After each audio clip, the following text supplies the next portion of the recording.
Entre 1989 e 2003, dezenas de meninos desapareceram nas cidades de Altamira, no Pará, e em São Luís, no Maranhão. Esses casos ficaram conhecidos pela extrema violência aplicada às vítimas, que eram crianças entre 8 e 15 anos. A maioria nunca voltou para casa e aqueles que foram encontrados apresentavam sinais de abuso sexual, tortura severa e emasculação, o que gerou grande pânico e comoção social nas regiões afetadas. A pressão de mídia e de movimentos sociais exacerbou a situação, criando um ambiente de intensa politização que interferiu negativamente na condução das investigações. Entre os acusados estavam médicos locais, policiais militares e figuras de destaque na comunidade, cujas reputações foram severamente prejudicadas pelas acusações infundadas.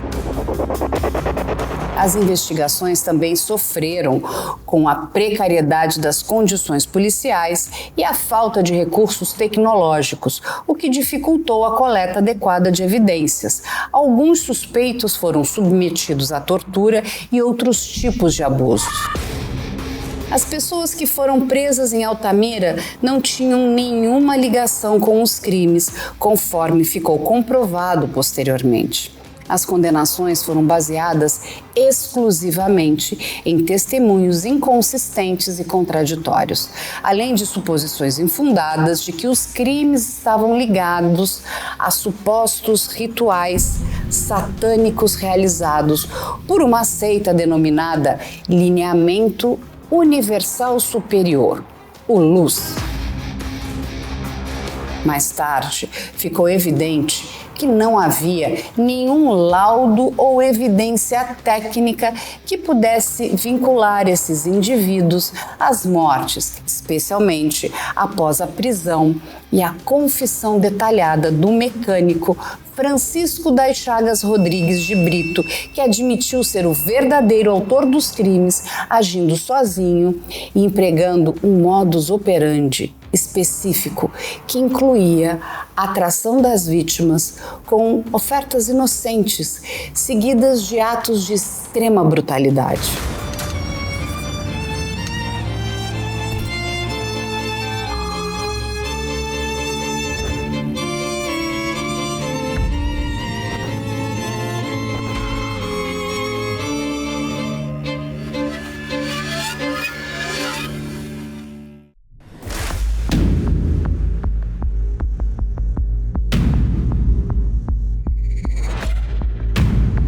Francisco das Chagas é um mecânico de bicicletas que ele nasceu no Maranhão e morou, ainda muito jovem, foi morar com uma tia em Altamira.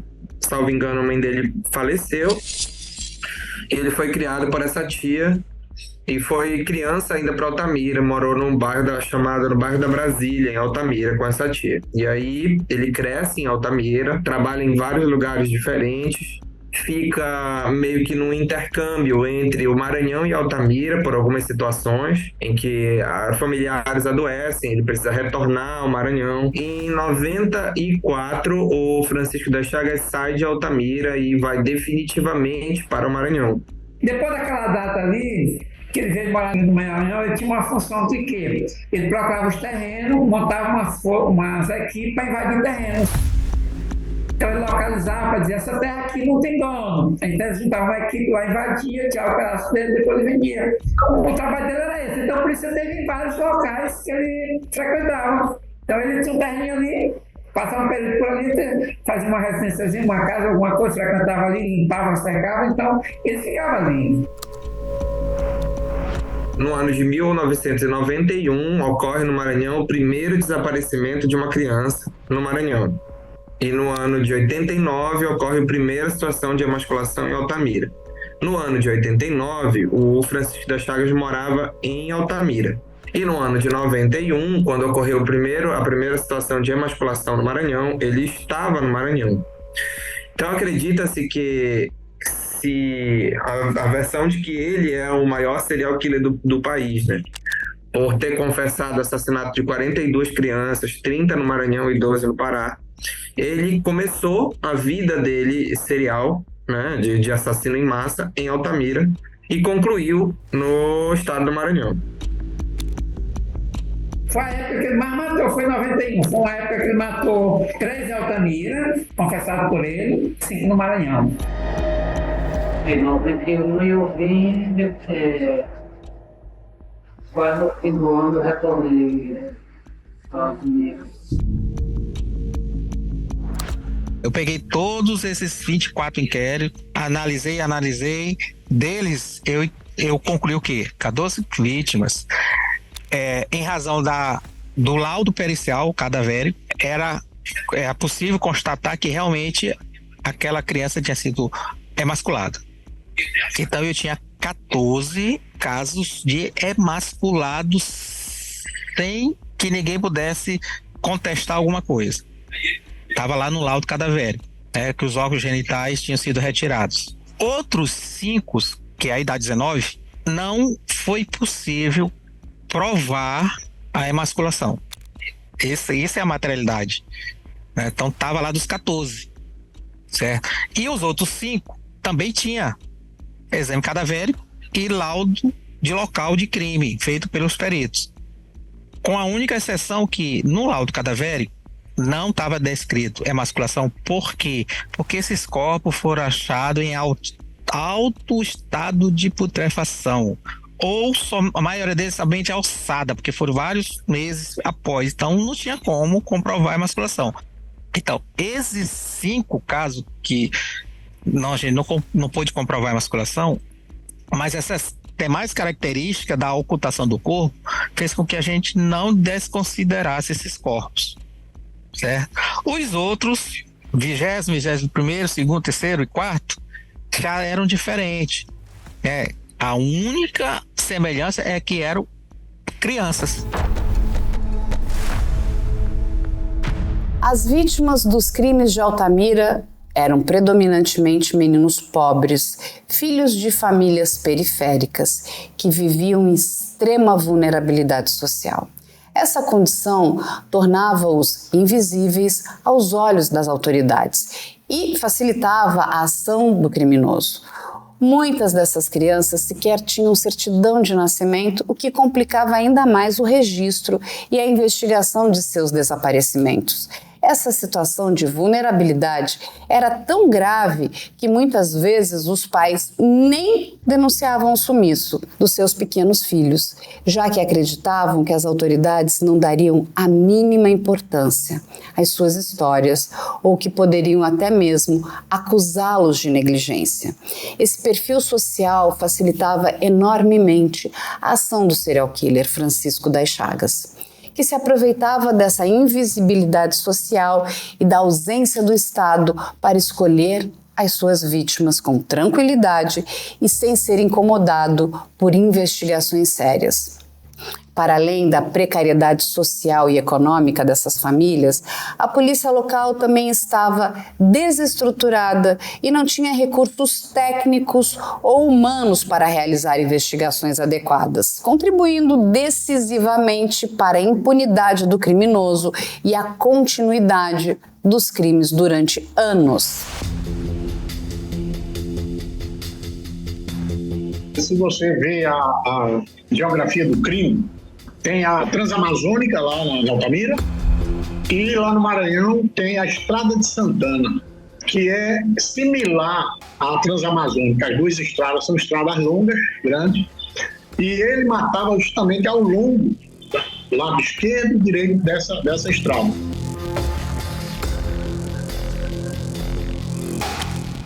A ilha de São Luís é composta de 4 municípios, certo? São Luís, Passo do Lumiar, Raposa e São José de Ribamar.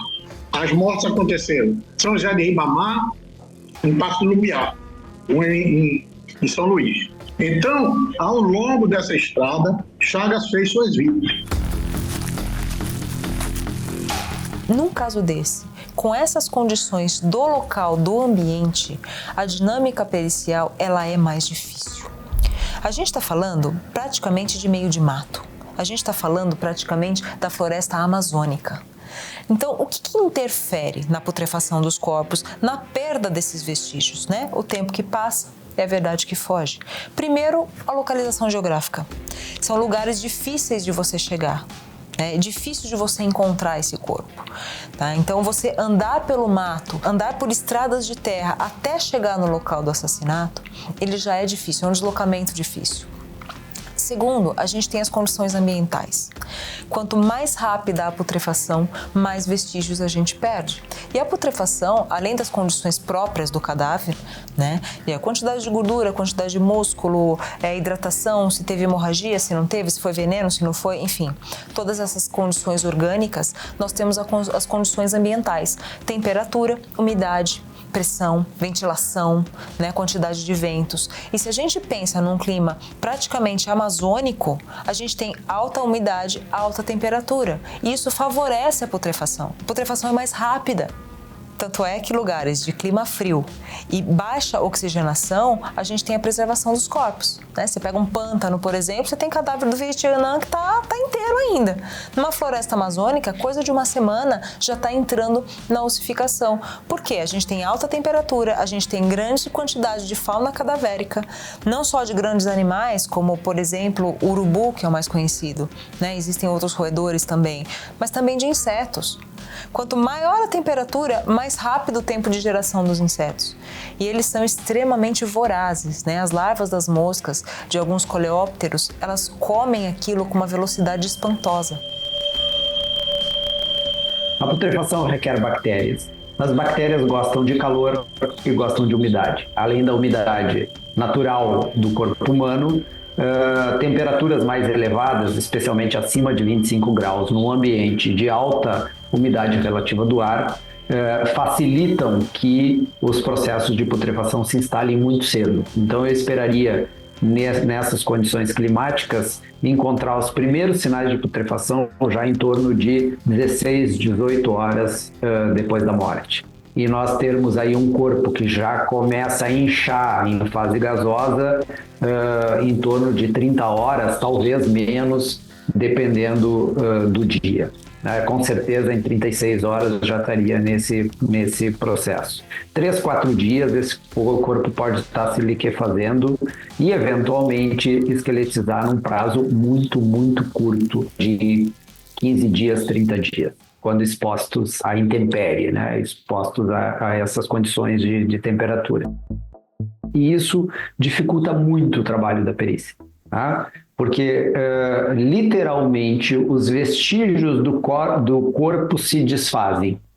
E aquilo que perdura por mais tempo, desde que os animais não levem, que são os ossos, vai depender de ter lesões ósseas. Então, tem vítimas, por exemplo, com descrição de lesões no pescoço, que poderiam ser facadas no pescoço. Essas lesões no pescoço, essas possíveis facadas no pescoço, poderiam ou não atingir ossos. Tá? Mas a emasculação, por exemplo, com certeza ela não precisa lesar ossos para ser feita. E aí a putrefação se encarrega de desaparecer com os vestígios. E a cautela que a perícia tem que ter, obviamente, é não confundir, então, lesões ósseas produzidas por animais, né, pós-mortem, com lesões ósseas produzidas ainda em vida. Mas o trabalho fica realmente muito dificultado. Quanto mais tarde esses corpos forem encontrados, mais difícil fica. E é esse o momento de se utilizar da melhor maneira possível os recursos de laboratório para darem suporte. Mas mesmo os recursos de laboratório também não fazem milagres sob determinadas condições. Chavas andava de bicicleta. E ele, assim, encontrava as crianças vendendo suquinho na rua, fazendo tal, e começava a conversar. Chamava as crianças para pegar frutas, chamava as crianças para pegar passarinho, né? Chamava as crianças para tomar banho no açude, no riacho. Então, vários casos, tem vários tipos de chamados que ele fazia de convencimento com as crianças, né? Ele conseguia a atenção das crianças e elas caíam na conversa dele e iam com ele, entendeu? Muitas delas foram assim. ele matava as crianças sufocando ou dando pancadas, né? Alguns ele matou com pancadas na cabeça. Alguns ele matou asfixiando.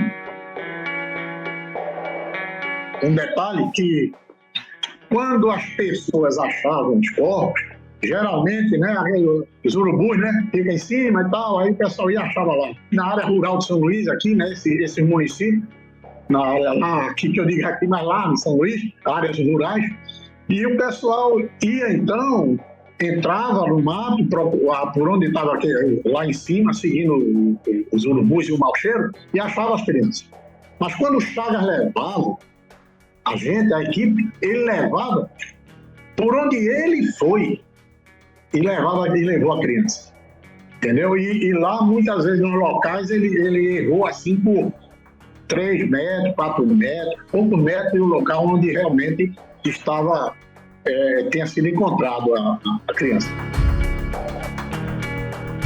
Só alguém mesmo que conhecesse, que fez e sabia os locais. Então, ele não entrava pelos locais onde a população comumente andava. Ele entrava pelo mato mesmo, com as crianças lá, entendeu? Simplesmente ele deixava no mato, cobria com algumas folhas. Ele era comum, ele usava folha de tucum. O tucum é uma palmeira, que tem muito espinho. Então ele pegava, colocava debaixo do pé de tucum e cobria com folha da palmeira. Por quê? Dificultava os animais a encontrar o corpo e acessar o corpo, porque estava cheio de espinho. Então, nesse caso das vítimas, dentro da casa dele, ele enterrou por quê? Porque ele não tinha como tirar a vítima lá dentro da casa. Como é que ele ia carregar esse cara com o ombro e vai jogar fora? Então, ele lá dentro cavou um buraco e enterrou. A forma que o Chagas atraía suas vítimas é muito característica dos predadores. Predadores, de maneira geral, na natureza, em outras espécies, procuram as vítimas mais vulneráveis, no caso, as presas mais vulneráveis, mais jovens, mais lentas, ou que estão doentes, etc. Então, existe esse predador intraespécie, na nossa espécie, que é o psicopata, e essa predação é igual, porque nós somos do mundo animal igual. Nós somos animais do mesmo jeito. Então, nós somos de uma espécie muito específica, com cognição. A nossa natureza animalesca é idêntica. Não somos superiores em nada dentro do cenário natural. E predadores humanos se comportam como predadores felinos e outros na natureza. Então, Chagas não foge a essa regra e ele escolhia crianças que eram vulneráveis, que eram fáceis de dominar, eram fáceis de atacar, eram fáceis de matar. Então, predadores pegam vítimas mais vulneráveis, mulheres, crianças, idosos. Isso, a história dos serial killers demonstra isso. Então, por isso que a gente entende que é um processo predatório, por isso que eu chamo de predadores. Eu prefiro chamar de predador do que de psicopata. Eu acho que, dentro de um contexto de entendimento até criminológico, a predação perpassa as espécies e qualifica uma maneira de agir muito própria, que se identifica exatamente com o que o serial killer faz. Mas eu posso dizer que a inteligência de um psicopata, que é um serial killer, é exatamente na manipulação, no poder de manipular, no poder de convencer o outro a fazer aquilo que eu quero. Aí está o grande poder, a grande inteligência de um indivíduo como Chagas, por exemplo, de chegar com uma criança, se mostrar inofensivo, a ponto dessa criança confiar nele e entrar no mato com ele. Então, para uma criança entrar ali sem estar amarrada, amordaçada, ameaçada, etc., ela entrou porque ela quis. Mas ela quis porque ela foi convencida. E é uma das armas desse predador, esse convencimento. Então as crianças entraram com esse convencimento dele, não perceberam no primeiro momento que seriam assassinados, obviamente, senão resistiriam, não entrariam, gritariam, alguém veria, etc. E ele convencia de tal maneira essas crianças irem andando com ele, e quando ele percebia que eu posso agir por mais que ela grite, ele agia. Mas ele já agia rápido, ele batia na cabeça, ele botava a mão, ele sufocava e começava todo um ritual de tortura, infelizmente. Teve 2 casos em que a perícia, né, lá no Exame Cadavério, comprovou que houve um deles tinha uma dilatação anal pós-morte. Então, sugerindo que foi introduzido alguma coisa pós-morte. O resto é a interpretação do investigador, do Ministério Público, do juiz, da defesa.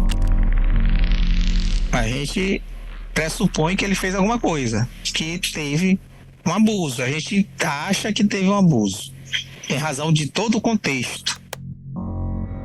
Os dados disponíveis dão conta de 3 padrões de violência sexual, de características de violência sexual, além da violência de caráter mais sádico, mas mais genérica, que se envolve os espancamentos e o que parecem ser facadas em alguns corpos. 3 elementos. Primeiro, a própria emasculação. A natureza sexual da emasculação, ela não tem apenas um caráter sádico, no sentido de produzir dor nas vítimas, mas de produzir um específico tipo de dor e sofrimento nessas vítimas, e que tem significado para o agressor, e de forte natureza sexual. Então, primeiro é a emasculação. Segundo, pelo menos uma vítima tinha características de mordidas pelo corpo. Então, essas características, essas mordidas pelo corpo também são nitidamente um padrão de violência de características sexuais. E a outra é a existência de penetração anal nos meninos, de lesões características de penetração anal. Então, digamos que o padrão sexual dessa violência, a natureza sexual dessa violência e o significado sexual disso pro agressor são indiscutíveis, né? Eu diria, eventualmente, para os agressores, considerando que há pelo menos uma das vítimas em Altamira que sobreviveu, que relata que foi agredida por 3 homens. Né? Ainda que não exista, digamos, é uma vítima um tanto isolada nesse contexto de que seria mais de um agressor. Isso é algo que não pode ser excluído a priori, e a literatura está cheia de casos de psicopatas sádicos que se reúnem para praticar crimes juntos, né? Alguns casos clássicos do FBI envolvem, por exemplo, duplas, né? Duplas de homens, casais com esse tipo de comportamento. Especialistas em perfil criminal, como o Dr. Christian Costa, incluindo psicólogos forenses, são categóricos em afirmar que Francisco das Chagas agia sozinho, sem nenhum cúmplice. Descrito como um predador altamente organizado e metódico, ele possuía uma capacidade sofisticada de planejar e executar seus crimes com precisão, e sua crueldade só aumentou progressivamente ao longo do tempo, como é típico em assassinos em série. Relatos técnicos apontam que ele tinha uma personalidade manipuladora, narcisista e sádica. Além de uma capacidade notável de dissimular sua real natureza, integrando-se à comunidade a ponto de participar ativamente de buscas pelas crianças que ele próprio havia assassinado. Chagas possuía um processo decisório claro em seus crimes, revelando maturidade criminal e planejamento detalhado antes de cada ataque. Ao contrário das teorias conspiratórias e simplistas sobre cultos satânicos ou tráfico de órgãos, as análises criminais mostram que suas ações eram realizadas individualmente e impulsionadas por necessidades psicológicas profundas e parafílicas, incluindo o prazer em dominar, mutilar e possivelmente até consumir partes do corpo das vítimas.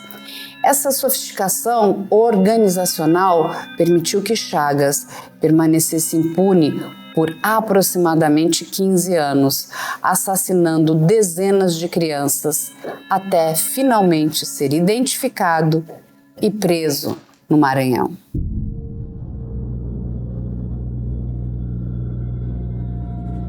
Olha, a análise das vestes é muito interessante, tá? A primeira coisa que a gente vai olhar são as manchas de sangue. O sangue não mente. né? Então a gente consegue identificar se aquela mancha foi por empossamento, se houve somente ação da gravidade, se houve uma energia cinética, qual que é a gênese daquela mancha, fala muito sobre o comportamento do criminoso em relação à vítima. Fala também sobre a posição relativa entre criminoso e vítima, até a posição que estava o cadáver, a gente consegue se aproximar disso diante da análise das manchas de sangue. Outra coisa que é muito importante também é a correlação entre os danos na roupa e os ferimentos na vítima. Por exemplo, você tem uma pessoa que foi atacada por faca e ela estava vestida, você tem que ter uma correspondência ali. Se não houver, ou ela estava despida, ou ela foi vestida depois, ou aquela camiseta foi tirada. Então isso fala muito pra gente da dinâmica do crime. Por exemplo, nesse caso, se as calças ou bermudas das vítimas não tiverem secção, essas crianças foram despidas antes da emasculação. Pode ocorrer também do criminoso levar partes dessas roupas como totens, como troféus para ele, né, como lembranças daquele crime. Uma das vítimas tinha um estilingue que foi feito a marcas na madeira dele e de um amigo. E o irmão dessa vítima reconheceu esse estilingue como sendo de uma das vítimas. E esse estilingue acabou sendo um totem, um troféu para o Francisco das Chagas. Portanto, ele levou isso com ele. Então, é mais um elemento que coloca, né, que relaciona a vítima ao autor. Temos o brinquedo da criança que se transformou num totem para esse autor. Tem um menino que o nome dele era Clebson Ferreira Caldas. Ele foi emasculado e morto numa sexta-feira 13. De todos de Altamira, eu acredito que foi a morte mais violenta de todas, né? Quando o Clebson foi encontrado, todas as vísceras dele estavam penduradas numa árvore. E em cima do corpo, ele estava escalpelado, estava só a caveira, tinha tirado o rosto dele todo. O Clebson era vizinho do Chagas. Eles moravam quase na mesma rua. E o Chagas, que era conhecido como Neguinho pela família do Clebson, ia lá na casa do Clebson. Era como se fossem amigos. Então, assim, o Chagas, ele convivia ali, por isso que até mesmo talvez que era meio igual como aconteceu no Maranhão, né? Era difícil desconfiar dele, porque ele era muito expert no que ele fazia. Tem um caso do Maranhão que para mim é o mais impressionante, né? Que o menino que ele matou e emasculou estava dormindo no colo do pai. Estava deitado assim no colo do pai, criança de 4 anos. E ele tirou, puxou pelo pé e levou e matou. Durante as investigações, a Polícia Federal encontrou, não sei, não me pergunte como, que eu não sei. Eu sei que eles identificaram lá um adolescente que ele estaria num colégio próximo lá do local onde foi encontrado o corpo, numa pracinha. Ele chegou cedo para buscar o irmão menor de bicicleta e ele ficou lá na praça, lá 1h e pouco, ele chegou muito cedo lá. E ele disse que percebeu uma pessoa sentada lá no banco na praça a tarde inteira e aquilo chamou a atenção dele. Isso foi numa data anterior ao esse crime dessa criança lá da Estrada da Maioba, no ano de 2002. Aí os policiais levaram ele para a Polícia Federal e foi feito um retrato falado. Aquele retrato falado digital. Durante aquela fase minha, pré de juntar a prova, tal, o colega da Federal, o Benilton, pegou lá com o pessoal lá, talvez ele tivesse até lá guardado.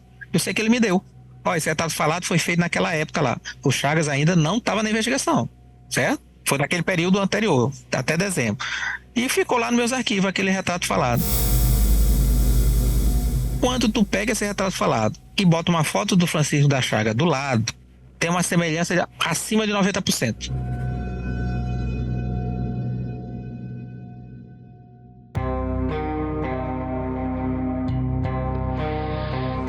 O Daniel, ele sumiu na casa do pai e a polícia, no trabalho de investigação, ela tinha vários suspeitos. E um dos suspeitos poderia ser o próprio pai que teria tentado sumir com o garoto. Então a polícia marcou uma reprodução simulada para fazer lá na casa do Domingos, que era o pai do Daniel.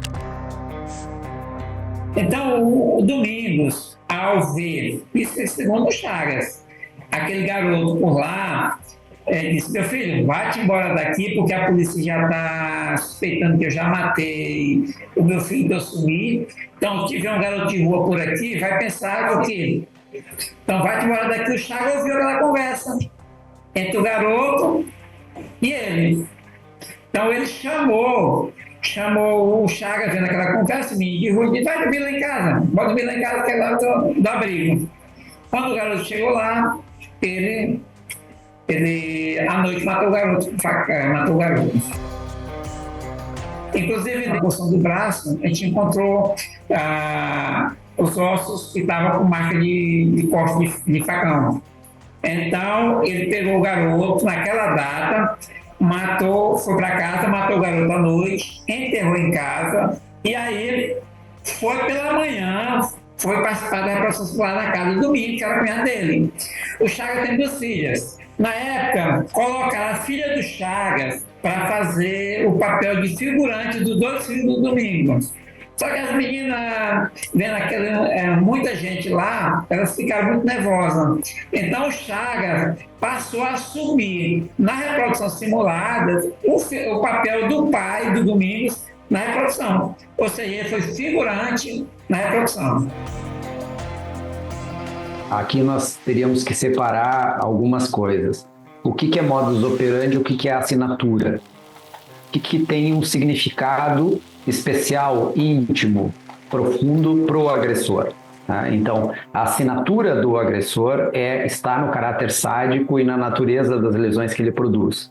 Então, a assinatura se mantém, o padrão de emascular se mantém, o padrão de violar esses corpos se mantém, o padrão de torturar essas crianças certamente vivas se mantém. Essa é a assinatura. O modus operandi ele se adapta às circunstâncias, então ele pode variar, seja na forma como ele sequestra as crianças, seja na forma como ele transporta, seja na forma como o lugar onde ele abusa dessas crianças pode não ter nenhum significado especial e ser apenas uma questão de oportunidade. E os corpos parecem ter sido desovados sem nenhum remorso. Então há, evidentemente, na desova dos corpos, no abandono dos corpos, eu diria que o significado está justamente na ausência de qualquer elemento simbólico que mostra um desprezo pelas suas vítimas. Então ele despeja as vítimas, ele deixa as vítimas de qualquer jeito, em qualquer lugar, que é o indicador justamente da ausência de qualquer remorso com a violência praticada e do total desprezo que ele tem pelas vítimas. O padrão de agressão das vítimas é o mesmo. Tá? A diferença que nós temos entre São Luís e Altamira é que em São Luís não há sobreviventes. Em Altamira havia sobreviventes. Mas também os sobreviventes que houve em Altamira, eles foram os primeiros casos que sobreviveram. A partir dali não se encontrou mais sobreviventes em Altamira. O padrão das agressões é exatamente o mesmo. Então nós temos uma assinatura que se repete em São Luís, assim como estava presente em Altamira. E quando se sobrepõem os casos de Altamira e de São Luís, nós vemos que há um vai e vem. Quando há casos em Altamira, não há em São Luís. Quando há em São Luís, não há em Altamira. Sempre repetindo esse mesmo padrão de violência, a emasculação, a tortura dessas crianças ainda em vida.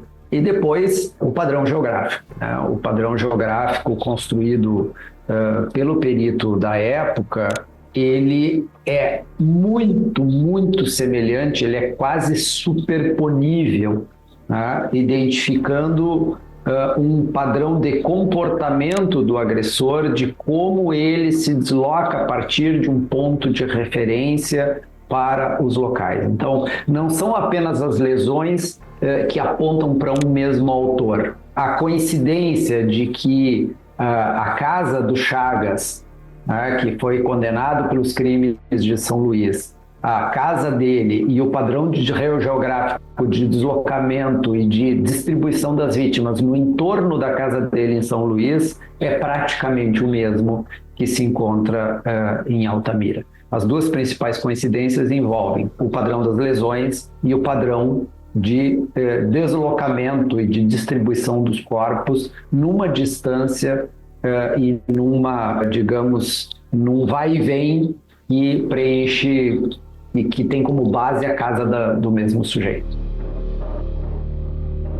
Ele teve uma vida muito, muito problemática. Ele apanhava muito quando criança, né? Ele alega que era levado por essa tia que o criava a terreiros, né? E nesses terreiros ele apanhava das entidades, né, que a tia incorporava. Então ele alega um certo trauma de religiões assim da matriz africana. Ele não teve uma vida muito tranquila, né, enquanto criança. Os psicólogos e psiquiatras que entrevistaram ele veem muito a questão de um desvio sexual, né, e que ele tem dificuldade de aceitar a sexualidade, né. Ele tem vários filhos no Maranhão com diversas mulheres, mas também alega...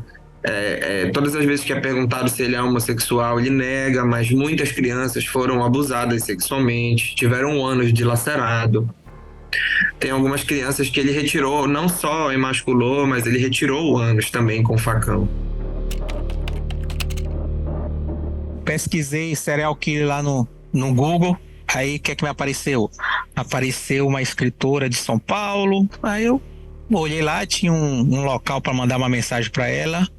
Eu fui lá e coloquei: delegado de polícia no Maranhão, estou investigando casos aqui que eu acredito que possa ser de um assassino em série. Preciso falar com você. Botei meu telefone lá. Ela ligou comigo, eu disse: olha, é o seguinte, vamos aqui ser logo bem claro. Eu não tenho tempo de ler, não vai dizer para eu ler seu livro, que eu não tenho tempo para isso, não. Certo? E não tenho tempo para fazer um curso sobre serial killer. Eu tô com uma situação aqui, preciso de consultoria, né? E vão logo fazer um trato. Né? Ele deu exclusividade de tudo que a gente conseguir aqui de positivo, né? E você vai ser meu conhecimento sobre serial killer. E ela topou. Né? Então, aí ela foi estando...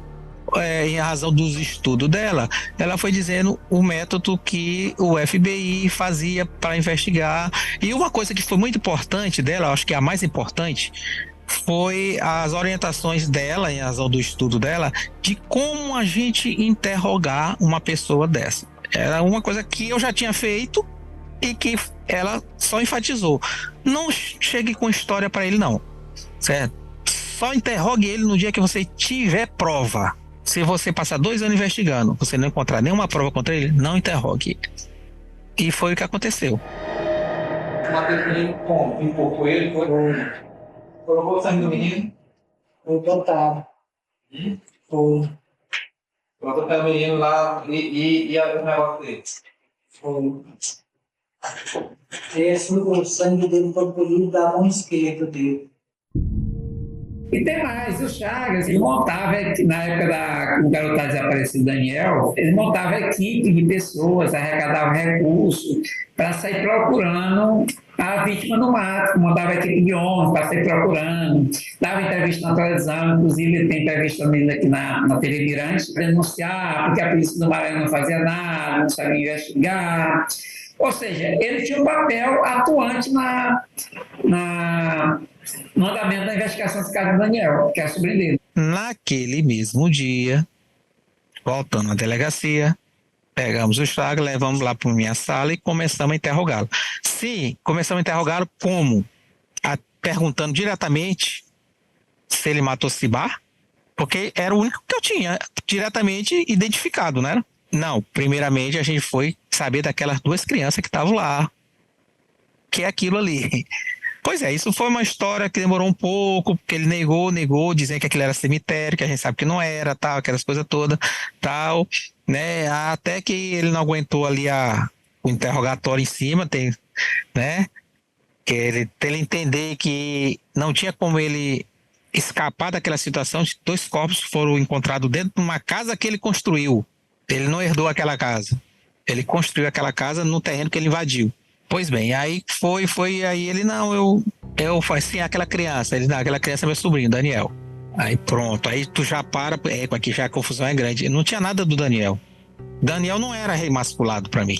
Mano, era uma criança, até fugia do perfil, porque ele só tinha 4 anos. Aí a gente teve que parar ali, peraí, tá, vamos deixar o Daniel de lado aqui. Aí ele contou, mas esse contar é um contar que não entra em detalhes. Então, aí eu desenvolvi um método próprio, muito delegado, sem pressa, nesses interrogatórios iniciais para a gente da Chaga. Conta aí tua história. Eu não quero saber por que ele matou, não quero saber se ele emasculou. Me conta a tua história. Contou. Tô satisfeito por hoje. Certo. Aí ele contou a história sobre essas 2 crianças, o tempo foi passando, tal, aí eu com o Cibá aqui na minha língua, mas eu não queria colocar o nome Cibá na boca dele. Uma bala assim, cruzada. E aí primeiro era botado 2 folhadas do sangue da vítima dentro. E depois era botado aquele dentro. E depois que eu cobria, lá vim no pé do tubo, aquele negócio desapareceu da minha frente. Tem uma questão fálica aí, né? Muito importante. Toda essa questão da tortura, do controle, né, da remoção do falo, tem muito a ver com poder. Poder sobre o outro, tem a ver com controle sobre vida e morte. Isso tem muito a ver com narcisismo, né? Ele tem, de acordo com o laudo da perita, aí tem feridas narcísicas muito profundas. Isso tem a ver com controle, né? Eu faço o que eu quero, eu dou a vida e dou a morte. Eu posso torturar, eu posso fazer o que eu quiser, que é muito característico do psicopata. Né? Exercer poder, exercer controle sobre o outro, até mesmo a violência sexual. O motivador não é libido, é poder, é o controle sobre o outro, né? Tem a ver com invasão. Então, tudo isso fala muito sobre ele, fala muito sobre características muito típicas de um psicopata, né? Um narcisismo, um ego lá em cima e principalmente o prazer no controle da dor, da vida e da morte.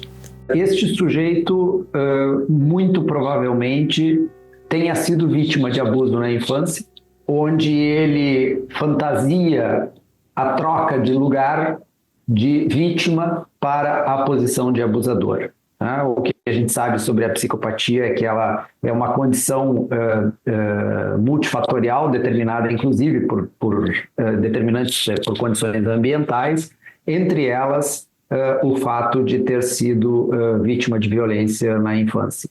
Então é bem possível que ele projete nas vítimas o que ele sofria e o que ele pretendia fazer com seu agressor enquanto ele era vitimado.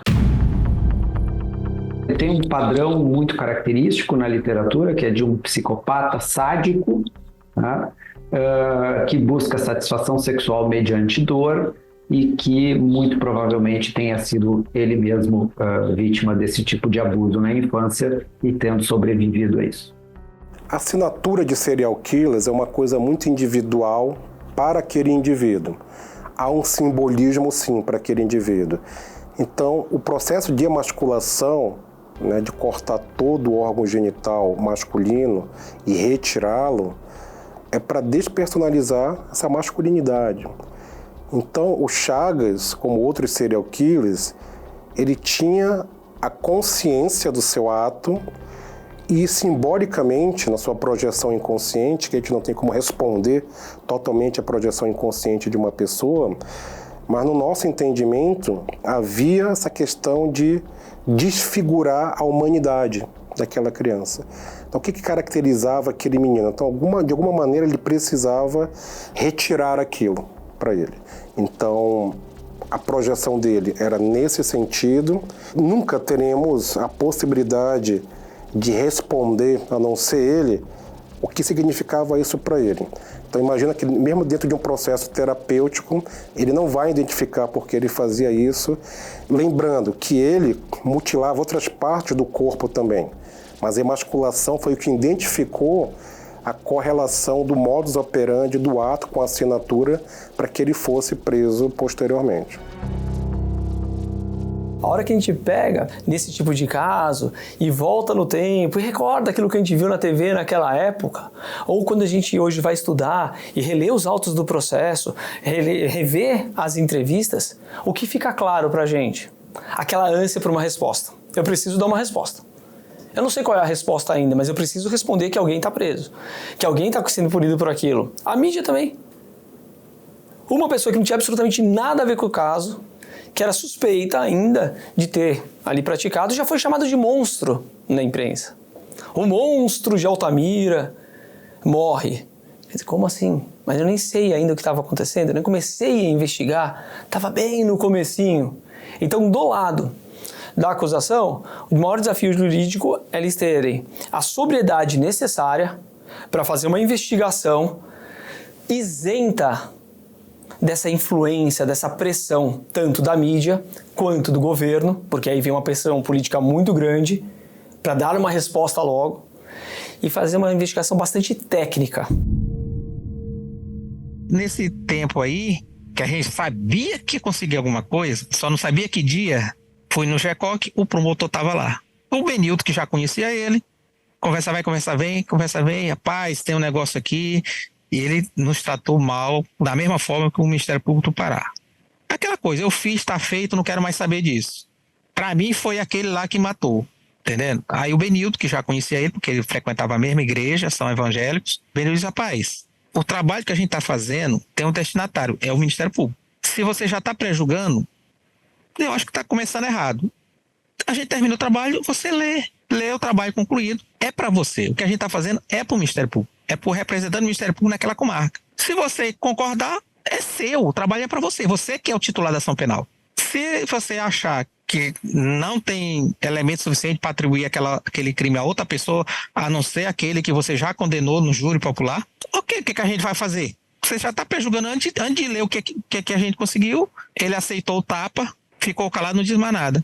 A gente concluiu o inquérito, mandei via a parte formal para ele. Ele não só aceitou, como ele denunciou o Chaga pelo aquele crime lá do Júlio César, como ele entrou com um pedido para o juiz, que na época a execução era o próprio juiz da vara, para que ele mandasse soltar imediatamente, né, a pessoa lá que estava presa, mas ele fez, o juiz aceitou, o cara foi solto, ele foi para o júri e condenou o Chaga pelo aquele crime que ele já tinha condenado outra pessoa antes. Viu? Ele aceitou. Ele podia não ter aceitado. Chagas, ele dizia que recebia a ordem de uma entidade. Era uma pessoa lá, vestida de branco, que mandava ele fazer essas coisas, tá? Que era para salvar essas crianças desse mundo perverso, essas coisas, essas conversas, entendeu? E tinha aquele ritual que ele fazia, que mandava ele fazer, né? Por exemplo, ele matava as crianças e enterrava, às vezes ele enterrava não, ele deixava lá, mas ele pegava as partes genitais da criança e misturava lá junto com as folhas de tucum. Aí ele dizia que botava lá na palha de tucum, botava lá. Primeiro que ele nunca confessou abertamente, totalmente, que ele emasculava, né? Ele dizia que não lembrava dessa parte. Mas ele dizia isso, que era mandado fazer. E ele fazia, depois dava um branco nele, uma coisa que ele já aparecia fora da mata e não sabia como tinha chegado lá, como tinha saído. Ele dizia que tinha um cunho espiritual no caso, né? O falso envolvimento de uma suposta seita satânica, o lineamento universal superior, é um gancho muito importante dentro dessa história, porque ele é atraente devido à forte carga emocional e curiosidade popular sobre o tema, principalmente sobre temas ocultos. Mesmo desmentida, essa narrativa falsa continua chamando atenção pelo fascínio e polêmica sobre práticas ritualísticas. Um forte gancho dessa história é a conexão midiática com outro caso famoso brasileiro, o caso Evandro, que também envolveu falsas acusações de rituais satânicos e erros judiciais graves. Esse paralelo desperta interesse do público, já familiarizado com o caso, ampliando o alcance e o engajamento. Quando você pega esse processo e analisa esses primeiros volumes, você pode perceber que há uma tendência de compreender uma tese de acusação envolvendo um ritual, né? Um ritual que no processo é chamado de ritual de magia negra, né? É um termo que eu não gosto de utilizar, né? Até mesmo pela minha formação acadêmica de antropologia. Mas não foram apenas essas teses, né? É como quando os crimes começaram a ocorrer, aventou-se a possibilidade de estarem transplantando esses órgãos, né? Retirando esses órgãos para transplante, mandando esses órgãos genitais masculinos para fora, e depois, por fim, chegou-se à conclusão, né, de que esses crimes ocorriam em rituais. A tese do ritual, ela começa a surgir no ano de 1992. Então, os primeiros crimes ocorreram em 89, ocorreram em 90, em 91. Em 92, o primeiro processo, no caso, a primeira denúncia acerca desses crimes é prolatada pela justiça, em que tinha apenas um acusado, que era o Amailton Madeira Gomes. Foi o primeiro a ser acusado por crimes de emasculação em Altamira. Só que é nesse ano também de 92 em que começa a ventilar-se a possibilidade de que a motivação para essas violências fosse rituais. Estava acontecendo paralelamente no sul do país o caso Evandro, de se sacrificar crianças para fins de magia. Eu acredito que houve uma grande influência nesse momento que o Brasil estava passando, né, para que as pessoas que realizassem essas investigações chegassem a essas conclusões. É claro que quando a gente para pensar uma emasculação, uma retirada de um órgão genital de uma criança, isso é bastante assustador. E envolve uma série de pensamentos sociais acerca disso, né? A monstruosidade, a crueldade com que esses crimes ocorriam levam a diversas teorias. A gente tem que considerar primeiro um contexto do que era Altamira. Altamira era uma cidade que nos anos 70 tinha sido alvo de grandes projetos, a construção da Transamazônica nos governos militares. Então foi quando houve um processo de migração muito grande do Nordeste para Altamira, em que ganhavam muito pouco, eram pobres, a maioria era nordestino. Outros eram povos indígenas, que até hoje vivem na região. Então, assim, a gente tinha realmente uma cidade que, apesar de pobre, existia uma certa liberdade para que as crianças realizassem pequenos trabalhos, ajudassem seus pais, andassem por ali. Então, quando começaram a ocorrer, assim, acreditava-se que era uma violência ordinária, né? Uma violência, um maníaco sexual, um tarado que estuprava a criança e depois matava, né? E isso a gente sabe que acontece desde que o mundo é mundo, né? Essas violências. Não se tinha uma noção de que isso tornaria a acontecer repetidas vezes e com uma certa assinatura. O município de Altamira, apesar de ele ser um dos maiores do mundo em termos de extensão territorial, ele é muito pequeno em termos de população. Tem hoje por volta de 120 mil pessoas. É um município extremamente vulnerável em termos socioeconômicos mesmo. As pessoas tendem a ser muito pobres, né? O Estado ali não dá conta daquelas pessoas, tanto em termos de segurança, quanto em termos alimentares, quanto em termos de saúde mesmo, de educação. Não há nem que se falar nisso, né? Se a gente for regredir na década de 90, isso era ainda muito mais grave. Então, a gente imagina que existiam dois grupos sociais. O grupo das pessoas que tinham posses, né, os proprietários de terra, e o resto da população, que estava ali na linha da pobreza ou até mesmo abaixo disso. A gente tem outro agravante nesse caso, que muitas das crianças que nasciam sequer tinham registro de nascimento. Então, muitas crianças que foram tomadas de assalto, que desapareceram e que possivelmente foram mortas pelo Francisco das Chagas, sequer houve um BO desse desaparecimento. Porque para o Estado, se essa criança não tem uma certidão de nascimento, então ela não existe. Então, todo esse panorama socioeconômico, esse panorama social, essa ausência do Estado na região, torna essas relações todas ainda muito mais graves, né? Muitas famílias não tinham acesso a fazer esse BO. É um município muito grande, né? Tem muita mata ali ainda. Então você imagina a dificuldade tanto de instrução quanto de deslocamento para se chegar até as autoridades. Isso aliado a uma burocracia enorme para fazer um BO, para tocar um inquérito, para se servir de testemunha, isso tudo complicou muito as investigações. Complicou o início das investigações. As investigações iniciais acabaram sendo basicamente nas provas testemunhais. E muitas dessas provas testemunhais tiveram por base boatos daquilo que se falava. E com isso, imputando o crime a pessoas que nada tinham a ver. Que no final de tudo isso acabaram sendo vítimas também. Eu acredito que essa hipótese de transplante de órgãos tenha sido fomentada porque uma das vítimas foi severamente mutilada e ela teve os 2 globos oculares arrancados. Então as pessoas automaticamente, sem o conhecimento técnico, relacionaram você tirar o globo ocular com um transplante de córnea, quando isso não faz nenhum sentido também. A córnea é uma lente que está ali, é um tecido bem fininho que age como uma lente e que fica em cima do globo ocular, em cima da íris da pupila, né? Tanto é que hoje se faz muito transplante de córnea e ninguém transplanta o globo ocular, isso não existe, né? Só daquela película. Então, essa investigação ela foi muito atrapalhada, muito fomentada por boatos, por ideias errôneas, ideias técnicas errôneas que as pessoas tinham na época, né? Tanto da população quanto do poder público. Então, naquele momento, havia um fluxo de seitas no Brasil, anos 80, 90, como nos Estados Unidos também. A gente está ali com os cultos satânicos, crença em cultos satânicos, em grupos voltados para adoração, para sacrifícios de criança. Então, havia ali uma pandemia, é o chamado pânico satânico.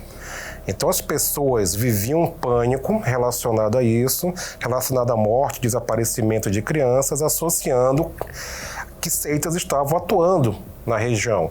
Brasil e Estados Unidos, principalmente, essas 2 nações, viveram essa pandemia, posso chamar de pandemia, da crença de que cultos satânicos, pessoas envolvidas com isso, estavam raptando e matando, sacrificando crianças. Então é automático. Ainda hoje, acontece alguma coisa com uma criança, entender que é algo ritualístico, sendo que não é. Nunca se provou, nem no Brasil, nem nos Estados Unidos, nenhuma morte de criança relacionada a um culto satânico. Então isso é uma grande fake news, na verdade.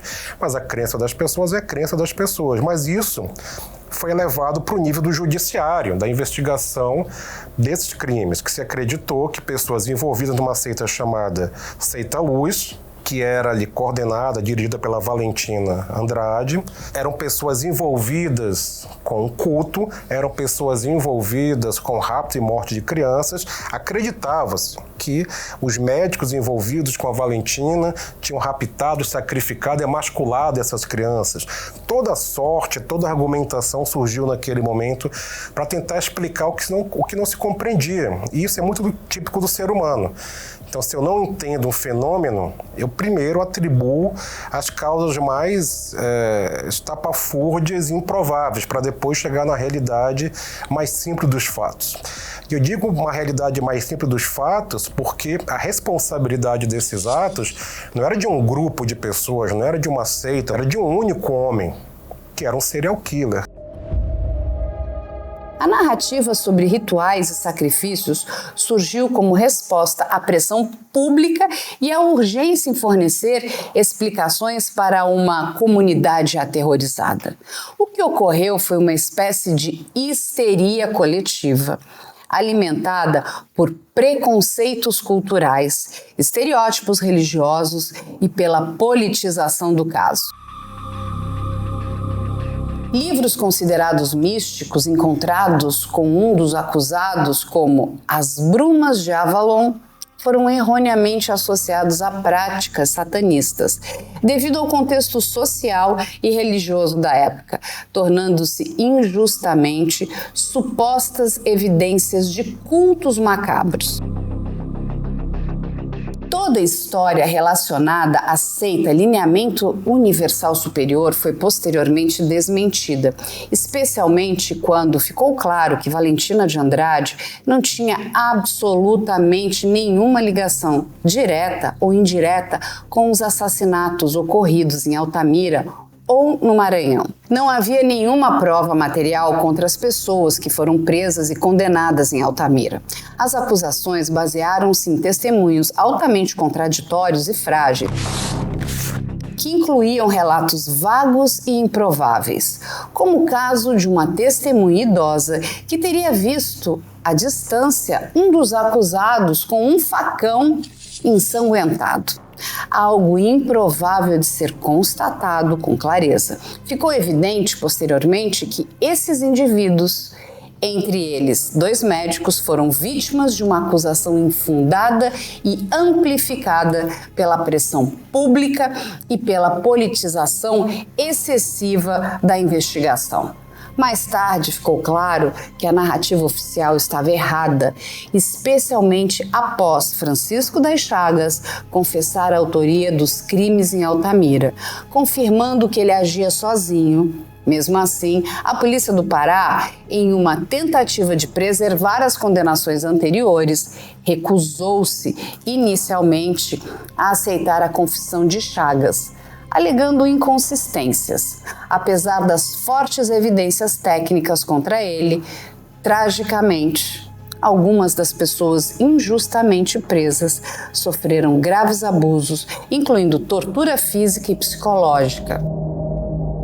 Amailton Madeira Gomes, que foi brutalmente torturado e violentado durante sua detenção, acabou morrendo na região da Cracolândia, em São Paulo, em uma situação ainda obscura e sem reconhecimento formal por parte da Justiça paraense. O Carlos Alberto teve um câncer, de boca, teve um câncer na boca enquanto esteve preso, e depois o câncer evoluiu para metástase. Ele não resistiu, teve um pedido de liberdade para tratamento de câncer negado pelo Ministério Público do Pará. Ele praticamente morreu no cárcere. O Anísio teve 3 acidentes vasculares cerebrais preso, enquanto esteve preso, então ficou bastante debilitado. Ele tinha uma diabetes também crônica, e até o fim da vida passou um bom calvário assim, com a Justiça paraense. A esposa dele, com quem eu conversei, ainda converso até hoje, relatou que o pé dele estava apodrecendo e eles não queriam tirar o monitoramento eletrônico. O Anísio tinha formigas dentro do ouvido, morando dentro do ouvido dele, porque dormia no chão, na cadeia, um senhor de quase 70 anos de idade. A Valentina foi a que mais teve, digamos assim, benefícios, Porque não foi condenada, então pôde retornar para o Paraná e viveu até o fim da vida com os filhos no Paraná. Mas passou um bom período presa no ano de 2003, enquanto ela esteve aqui para ser julgada. E o Césio passou muitos anos também preso como um assassino. Ele já tem alguns anos que ele conseguiu retornar para o Espírito Santo e passou alguns anos no Espírito Santo também preso, encarcerado. Hoje já não está mais encarcerado, já está até vivendo uma outra vida, conseguiu voltar para o concurso dele. Então, está trabalhando, É médico. Uma mulher lá, até crente, vizinha de Chagas, que não acreditou de jeito nenhum, porque inclusive ela deixava os filhos dela com Chagas, ia trabalhar. deixava 2 meninos dela com Chagas, Chagas tomava conta, dava até banho nos meninos. E nunca fez mal ao menino dela. Essa mulher era crente, ela fazia oração, orava por Chagas, para que essa grande injustiça fosse, porque ele nunca mexeu nos filhos dela, tomava conta dos filhos dela. Quer dizer, tudo isso, entendeu? Os vizinhos ficaram abismados quando foi realmente começar a descobrir. Mas até hoje ainda tem pessoas que não acreditam lá no Maranhão, foi Chagas. O Francisco das Chagas, ele estava ali, né, junto com as pessoas da comunidade, portanto tinha acesso a essas crianças e ele tinha outra persona fora do crime, né? Ele não se mostrava como essa pessoa agressiva e cruel o tempo inteiro. Pelo contrário, ele estava ali ajudando nas buscas, tentando ficar perto da investigação para entender o que estava acontecendo, né? Perto das crianças, perto das famílias. E ali era naquele meio que ele selecionava as vítimas, de acordo com os critérios da cabeça dele, né? Então, pessoas que o conheciam, muitas não acreditam que ele fosse capaz disso. Porém, era, né? São essas duas faces do criminoso. Essa evolução do comportamento dele fala muito sobre a personalidade. De acordo com o laudo assinado pela perita que fez essa avaliação, ela diz que ele é onisciente, egocêntrico, insensível, hostil, com profundas feridas narcísicas. A sua ação exploratória se torna predatória com requintes de sadismo e crueldade. Então, ele tem um instinto predatório, né, que acaba virando um desejo inadiável, que é o que vai interferir justamente nesse processo de decisão de cometer esse crime. Ela complementa dizendo que ele tem uma necessidade agressiva do papel sexual e que apresenta reações agressivas desproporcionais e intensas. Isso fala muito sobre ele, sobre o que ele é. E tudo isso vai se tornando cada vez mais grave. Essa é uma forma de estar no mundo. Essa forma vai se tornando mais grave. As necessidades agressivas vão se tornando cada vez mais urgentes, cada vez maiores. Daí o resultado do comportamento mais agressivo, e que é o que a gente vê na cena do crime. Quando a gente analisa uma cena do crime, a gente acaba chegando nas características de personalidade e nas motivações daquele assassinato. De maneira geral, os profissionais, para explicar um crime, eles querem associar doença mental, transtornos mentais e principalmente a quadros psicóticos, com alterações senso-perceptivas do pensamento.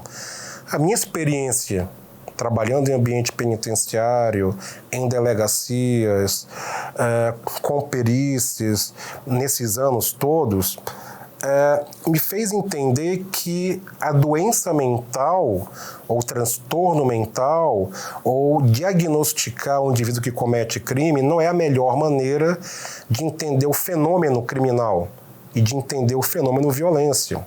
Sim, há pessoas que têm transtornos mentais, qualquer transtorno pode cometer crimes, porque qualquer ser humano pode. Dentre desses muitos seres humanos que cometem crimes, há uma variável de psicodiagnósticos, mas não há um psicodiagnóstico específico que vá definir como causalidade, causa e efeito de que um indivíduo, por exemplo, que é um psicopata, será um serial killer. Não. Alguns serão. O indivíduo tem um transtorno de personalidade, ele vai ter comportamentos erráticos, impulsivos e criminosos e violentos. Não. Alguns sim. Então, a minha experiência e minha opinião me levou a imaginar, a pensar técnico-cientificamente que esses indivíduos tinham a violência, tinham um comportamento criminal, planejavam fazer mal para outra pessoa deliberadamente, sem dilemas morais, sem conflitos morais, iam arrebentando tudo. Eles possuíam uma impotência moral e essa impotência moral deu um nome de maturidade criminal. Então eu percebi níveis de maturidade criminal que é desde a pessoa que atropela alguém, pode matar, cometer um crime, mas ele é imaturo criminalmente, ele não tem um desejo de cometer um crime. Desde aqueles que vão evoluindo na sua maturidade criminal até formar uma personalidade que existe ausência de empatia, de ética, de moral, de conflitos, de se perceber como humano. Então, ele se afasta da sua humanidade, ele não aprendeu a amar, ele tem dificuldade nas inter-relações e decidiu agir criminalmente, e decidiu agir com as suas próprias regras. Então, a maturidade criminal é proporcionalmente inversa à maturidade social. Uma pessoa que tem maturidade social, essa pessoa procura ser ética, ela vai errar, ela vai cometer falhas, mas ela procura voltar atrás, pedir desculpa, pedir perdão, mudar o seu comportamento, tentar não errar. Os conflitos morais vão frear comportamentos erráticos, comportamentos violentos. Então, a pessoa com maturidade, ela desenvolve ferramentas para melhorar a sua relação interpessoal no mundo. A pessoa que desenvolve a imaturidade criminal é o contrário. Então, independente que ela tenha ou não psicodiagnóstico, o processo de maturidade criminal é diretamente ligado ao desejo, à vontade ou ao impulso de cometer o mal. O modus operandi é o processo decisório. É como ele decide agir, as etapas desse agir. Isso demonstra que o Chagas tem absoluta maturidade criminal. Ele desenvolveu essa maturidade criminal ao longo dos anos, se fixou nesse nível máximo de maturidade criminal e não evoluiu nesse sentido. Ele não evoluiu no sentido de se perceber moralmente no mundo e de evitar sofrimentos para outra pessoa, ao contrário. Então, fazer sofrer, matar, era um repertório comportamental dele que trazia prazer e satisfação. Por isso, a maturidade criminal se encaixa no caso dele. O documento colocado no inquérito que a gente conseguiu provar que foi Chagas, que fez com que ele fosse condenado, foi esse documento. Não foi uma palavrinha mágica minha, um relatório. Não, no relatório eu apenas relato, faço um resumo de todas as provas que foi colocado no inquérito. Então, esse documento que tem lá, que tem, acho que mais de 100 páginas, foi que lá a gente faz a comparação das lesões na vítima, de todas, desde a primeira até a última, no qual a gente conclui, olha, no primeiro caso ele fez isso, no segundo caso ele fez isso, no terceiro ele foi aumentando as lesões, até isso a doutrina do FBI explica, olha, o tempo vai passando, se um assassino em série que matou, aqui, teoricamente, 100 pessoas, a forma que ele matou a primeira não vai ser igual à forma que ele matou a última, ele vai mudando, ele vai deixando de fazer uma coisa e acrescentando outra, e isso aconteceu nos casos, a primeira vítima foi assim, a segunda, os adolescentes já tinham uma agressão maior, teve uma época que ele cortava dedo da mão, dedo do pé, mamilo, além da emasculação. Os últimos ele já só emasculava, não cortava mais nada, então tudo está lá, ó. Essa época aqui, esse período de um ano aqui de 96, teve 3 vídeos, todas as 3 vídeos ele cortou o dedo da mão direita, além da emasculação. Depois, já em 98, ele já não fez mais isso. Então, tudo isso é meio explicado. Então, tudo isso está lá. Então, quando começou os júris, que ele foi vendo que ele não ia sair tão cedo, que a situação dele era outra, ele começou a negar, né? Negar, mas aí a gente, no júri, que não estava usando nos primeiros júris, a filmagem dos interrogatórios dele, já nos próximos júris, o promotor já foi pronto. Já levava a filmagem daquele interrogatório específico daquela vítima e já que eu jogava lá para ver como ele, mesmo assim ele negava, né? O depoimento pego com a presença do promotor, do defensor público, ia negando. Mas não teve êxito essa estratégia da defesa, né? Lógico que com certeza ele deve ter sido instruído, né? O que acontece ali é que nós tivemos um problema muito sério de comunicação entre polícias. Por mais que entre Altamira e São Luís seja uma reta só, são estados diferentes. Então, uma investigação ocorreu independente da outra. As polícias não se conversavam. Até hoje, a comunicação de modus operandi é complicada. A gente não tem um banco de dados criminal que seja nacional. Como nós temos DNA, como nós temos perfis balísticos, a gente precisaria de um banco criminológico, um banco de comportamento criminal. A partir do momento que essa informação entra no banco, você fala, opa, aconteceu aqui, ali, temos tantos casos em aberto, e não havia essa comunicação. Então, qual que foi o raciocínio? Ora, prendemos, aceita, as mortes pararam de acontecer, logo só pode ter sido eles. Ninguém considerou a fuga desse assassino, até fomentada pela investigação, né? Ele estava próximo ali das pessoas, ele sabia que a investigação estava chegando. Então ele se sentiu relativamente seguro, porque supostos autores presos. Ele foi para São Luís do Maranhão e continuou matando. Os primeiros júris no Pará, que também lá foi dividido por acusado, o Ministério Público do Pará convidou o Ministério Público do Maranhão para acompanhar um júri lá no Pará. E o Ministério Público, eu estava naquela equipe que eles tinham cedido, o policial estava com ele, e eu fui, né? Eu fui com o Ministério Público. Lá a tese toda era aceita, né? Aceita a luz e tal. A gente ficou só o primeiro dia do júri e retornamos. Todos foram antes do aparecimento do Chagas. Pós-Chagas, começou os júris aqui. Eu sempre conversava com os colegas lá do Ministério Público. Rapaz, você não conversa? Aí, rapaz, é difícil a gente conversar com ele, porque todo mundo é livre, somos independentes. Rapaz, mas vocês têm que mostrar para eles que a coisa é diferente, tem muita prova em cima deles. Ficou difícil, não andou. Eu tive que acompanhar a ida de Chagas ao Pará, para que ele fosse ouvido pela Polícia Militar, pela Polícia Civil do Pará e pela Polícia Federal do Pará. Chegamos lá numa audiência lá de inquirição feita pelo delegado da Polícia Civil do Pará, presente uma promotora do Pará, eu lá do lado do delegado, que ele pediu para eu sentar do lado dele e orientá-lo até nas perguntas. Muito humilde, eu acho que é excelente, muito competente, muito humilde. E o fato de eu estar presente lá foi motivo de ofensas do Ministério Público, da promotora, que a gente estava inventando, que já era uma invenção nossa, né? Que a gente tinha torturado para que ele assumisse o crime, que Chagas era apenas um fetiche de uma organização criminosa, né? Da Seita Luz, que colocou Chagas para assumir esses crimes, e por aí vai, entendeu? Aí eu te pergunto, como é que o Ministério Público vai assumir, vai receber bem uma situação dessa, de lá?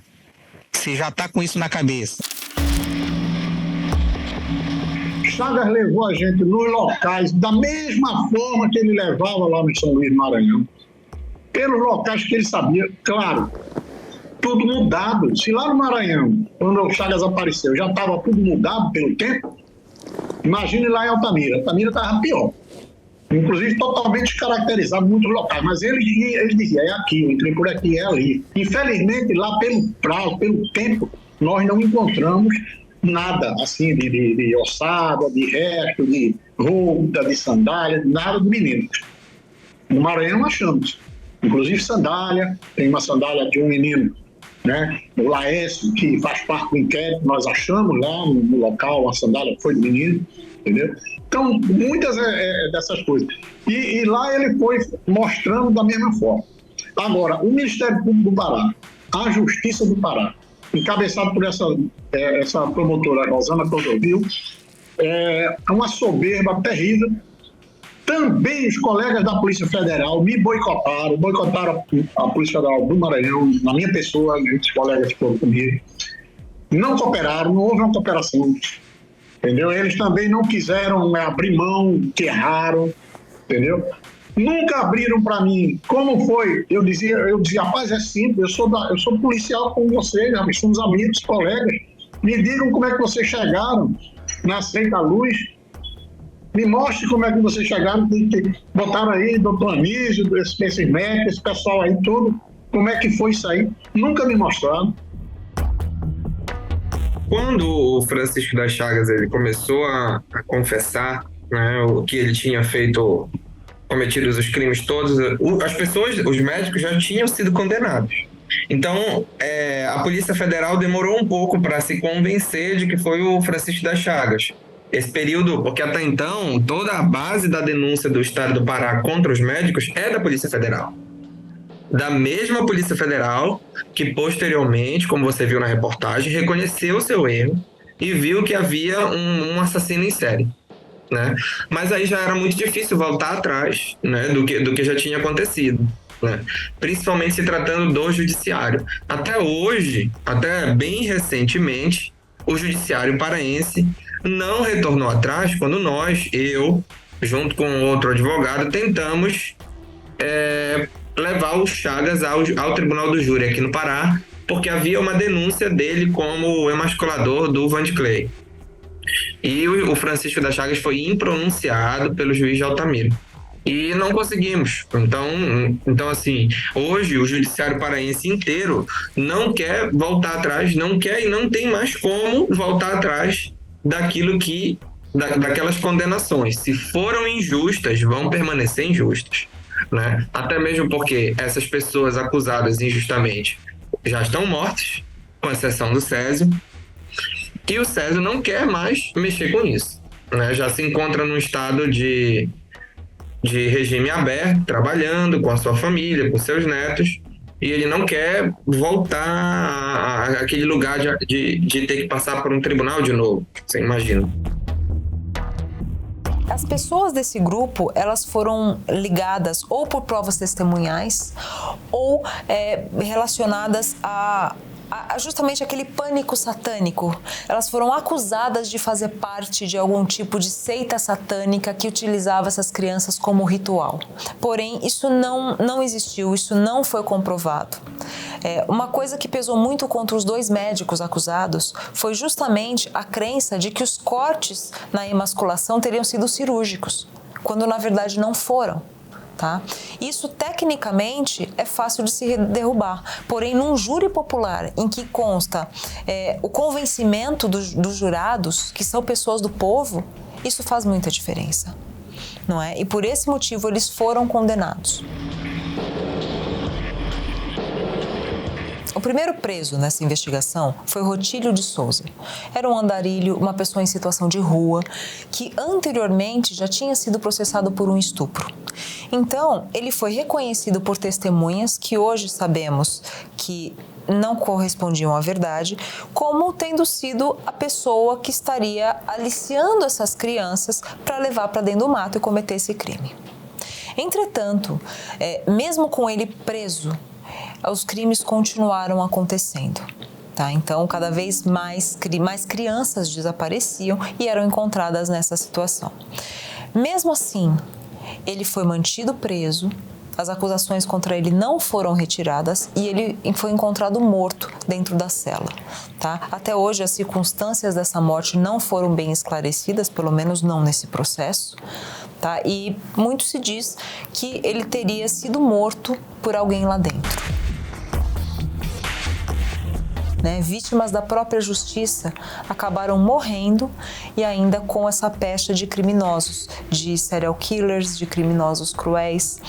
Então, é algo que faz a gente pensar sobre todas as influências externas a uma investigação e o quanto que é importante a gente ter uma robustez técnica, que a gente consiga, de fato, apontar com razoável grau de certeza sobre qual é o criminoso ou os possíveis criminosos.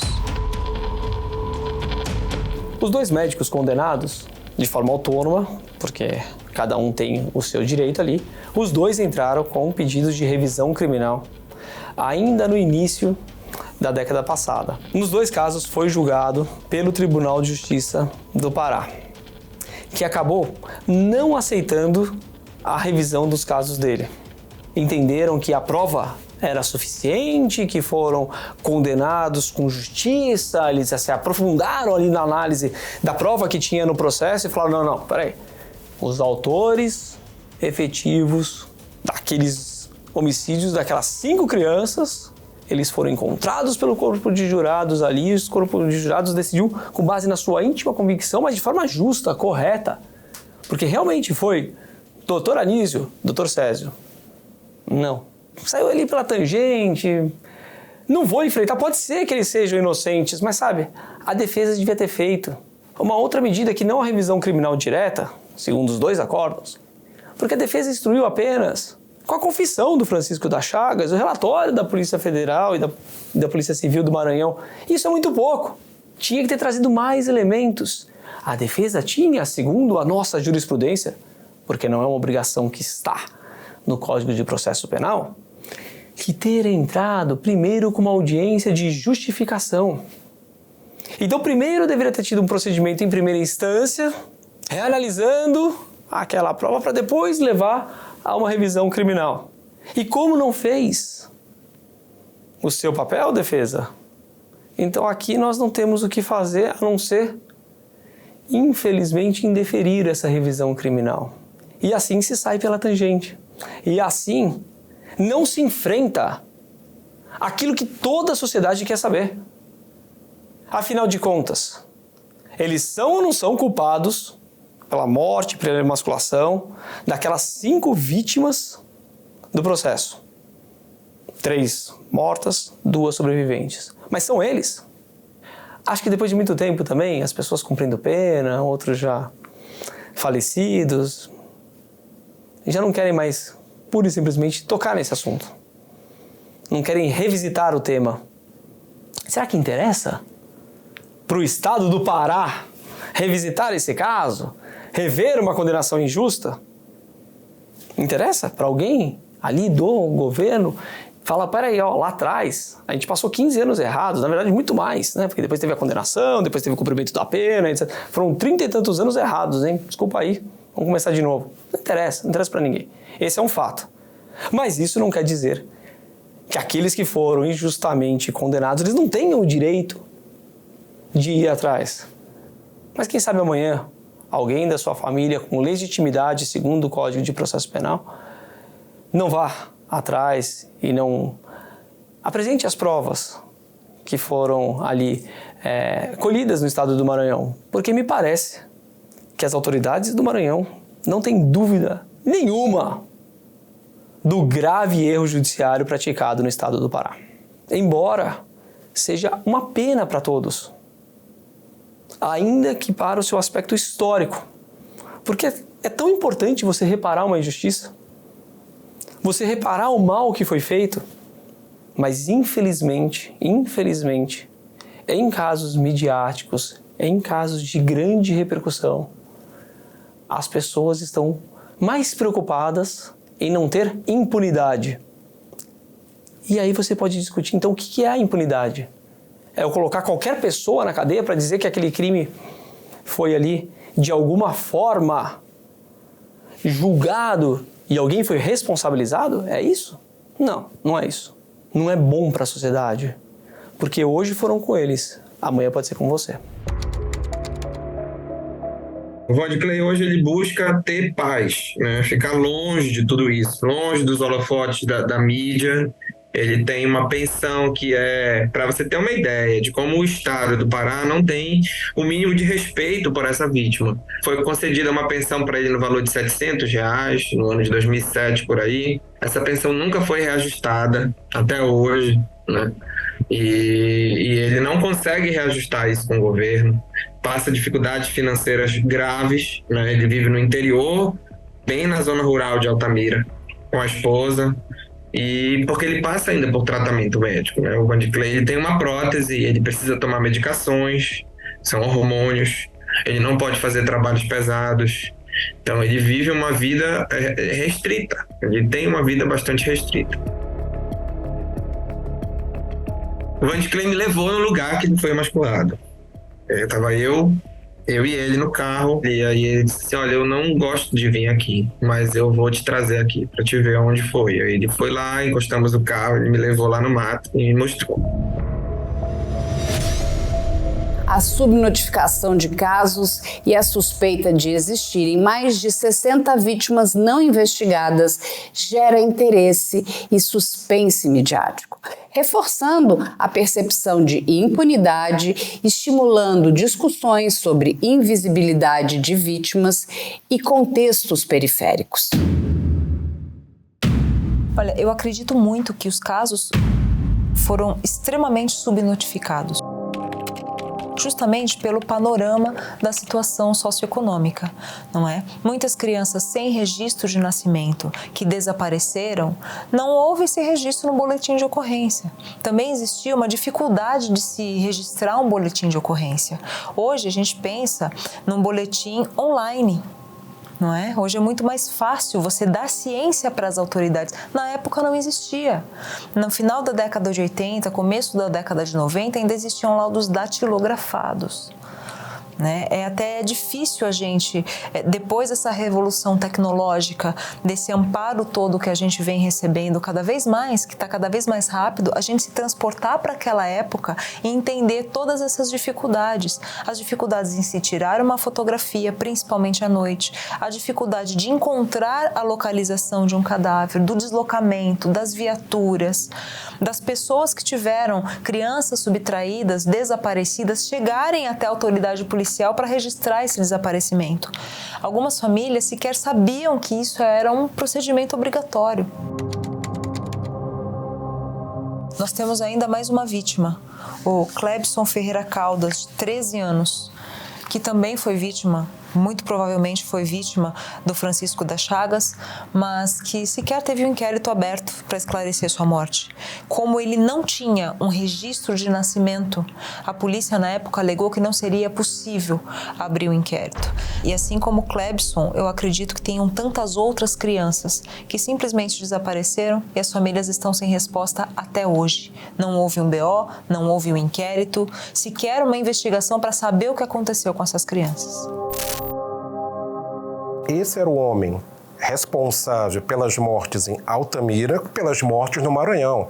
Francisco das Chagas, ele é responsável por 43 mortes que nós sabemos, mas acredita-se que passa o número de 60. E eu sou um dos profissionais que acredita, eu tive envolvimento, eu tive proximidade com esse caso no ano de 2004, e eu acredito, por tudo que eu vi, que eu participei, que há mais de 60 crianças mortas, pelo menos, mas efetivamente 43 foram identificadas e associadas a priori ao Francisco das Chagas, porque as autoridades, e assim, não é culpar as autoridades, é que não havia a cultura de entendimento de correlacionar padrões comportamentais e de assinaturas naquela época na investigação. Então ninguém olhou para isso, e na hora que alguém olhou, conseguiram prender o Chagas. Mas isso aconteceu 15 anos depois que o Chagas começou a agir.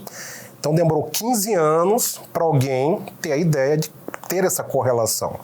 Então, imagina que nesses 15 anos, alguns casos foram revelados, alguns casos foram entendidos, alguns casos foram correlacionados e os outros eram crianças muito pobres, de famílias muito humildes. Então, a gente tem que pensar na questão cultural e social da época também. Então, no meu entendimento, há muitos casos relacionados ao Chagas que não foram notificados e que talvez a gente nunca saiba o número exato de vítimas que ele causou. A emasculação era muito marcante. Era como se fosse uma assinatura daquele criminoso, né? Então se começou a pensar nessa ideia de serial killer, que os papers estavam começando lá nos Estados Unidos, já tinha, mas vale lembrar que naquela época não se tinha acesso aos trabalhos científicos como se tem hoje. Não era fácil você assinar o Forensic Journal, por exemplo. Hoje é de graça.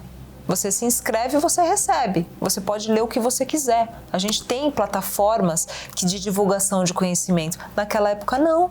Não era fácil nem você comprar livros sobre isso. Que já existia? Sim, já existia. Já tinha essa ideia, já tinha esse termo. Tinha, mas as informações não chegavam pra gente. Imagina em Altamira. Quando é que ia entender toda essa teoria, entender tudo isso que estava se desenvolvendo nos Estados Unidos, aqui essa informação não chegava. A gente só tinha a mídia comum, 5 canais de televisão, meia dúzia de rádio, não tinha internet como temos hoje. Então isso tudo dificultou demais a investigação. Porém, a investigação e a perícia começou a perceber esse padrão, né? Então isso foi o start, falar, opa, acho que temos um serial killer. Mas não existe um protocolo no Brasil, uma pena deveria existir, meu desejo é que exista, que as polícias civis, as investigações de casos de homicídio, de crimes sexuais, sigam um padrão protocolar para entender também o comportamento. Então isso seria o ideal. E isso iria acelerar e nos ajudar a entender as manifestações comportamentais que levam uma pessoa a cometer esse tipo de crime. Na época que eu tive próximo desse caso, eu tinha 28 anos de idade, imagina. E eu tinha... A minha monografia na psicologia foi sobre serial killers, psicopatas. Eu já tinha uma experiência em ambiente penitenciário. Eu já havia trabalhado durante 4 anos, né, em ambiente penitenciário naquela época, lá em 2004. Então, eu tinha entrevistado alguns psicopatas. Então, eu e outros colegas que atuaram ali no caso estavam começando a sua carreira como pesquisadores na área de violência com criminosos em série e com psicopatas. Naquela época, né, começava a se usar instrumentos de avaliação validados para o Brasil de psicopatia. Estávamos entendendo a evolução ali da neurociência, da neuropsicologia, das avaliações do cérebro desses indivíduos. Então, estava tudo muito no início.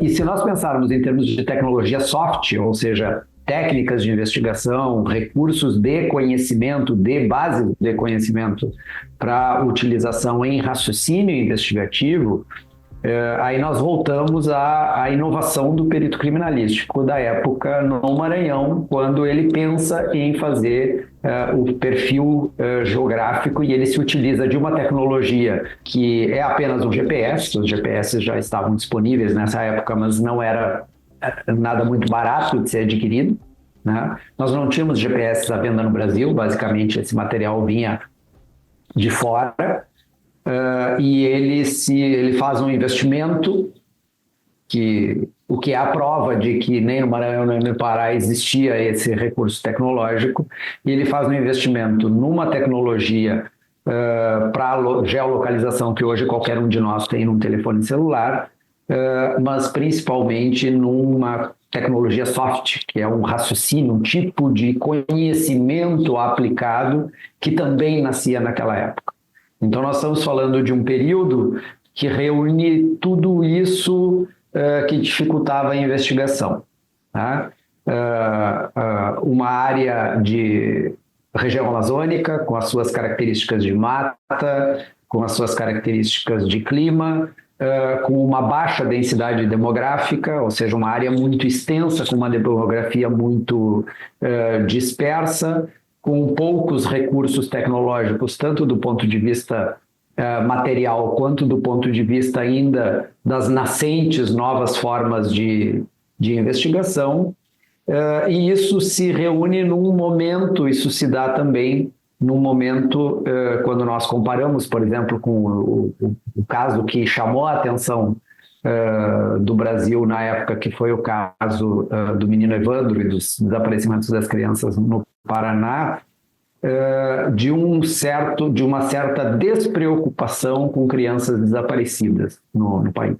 Nós ainda temos um sério problema com desaparecidos no Brasil. O Brasil avançou muito nos últimos 10 anos no trato com os desaparecidos, mas nós ainda temos que avançar muito quando nós falamos de áreas remotas e de populações pobres, né?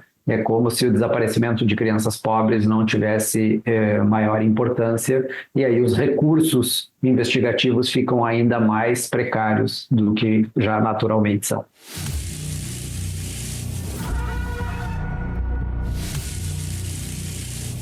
Hoje, mais de 3 décadas após os primeiros crimes, o caso dos meninos emasculados ainda levanta dúvidas e revolta.